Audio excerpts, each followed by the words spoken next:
எடப்பாடி பழனிசாமிக்கு எதிராக கொதித்தெழுந்த சி.வி. சண்முகம், அதிமுகவினர்கள் பாமக வேட்பாளருக்கு ஆதரவாக களமிறங்கிய சம்பவம். இதை குறித்துத்தான் விரிவாக விவரிக்க இருக்கின்றது இன்றைய காலம். பேரன்பிற்குரிய தொப்புள் கொடி தமிழ் உறவுகளுக்கு வணக்கம். நான் உங்க வேலவர் கார்த்தி. பார்த்து கொண்டிருக்கக்கூடிய பார்வையாளர்கள் சேனலை சப்ஸ்கிரைப் செய்தும் பெல் ஐகானை கிளிக் செய்தும் ஆதரவு தரும்படி கேட்டுக்கொள்கிறேன்.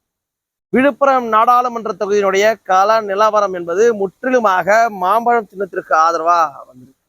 அங்க போட்டியிடக்கூடிய பாமக வேட்பாளருக்கு அதிமுகவினர்கள் ஆதரவு தந்து கொண்டிருப்பதாக தகவல்கள் வந்து சேர்ந்துகிட்டு இருக்கு. இந்த சூழ்நிலையில சமூக வலைதளங்கள் முழுக்க சி.வி. சண்முகம் அவர்களுடைய கடிதம் ஒண்ணு மிக வேகமா பரவிட்டு இருக்கு.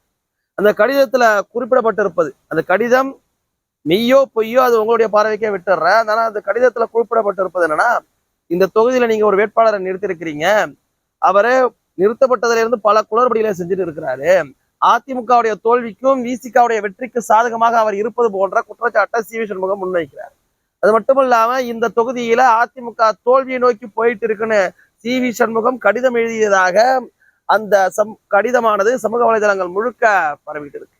இந்த சூழ்நிலையில விசிகா வேட்பாளருக்கு எதிராக இருக்கக்கூடிய ஓட்டுகள் அத்தனையும் பாமக பக்கம் அறுவடையாக தயாராகிட்டு இருக்கு.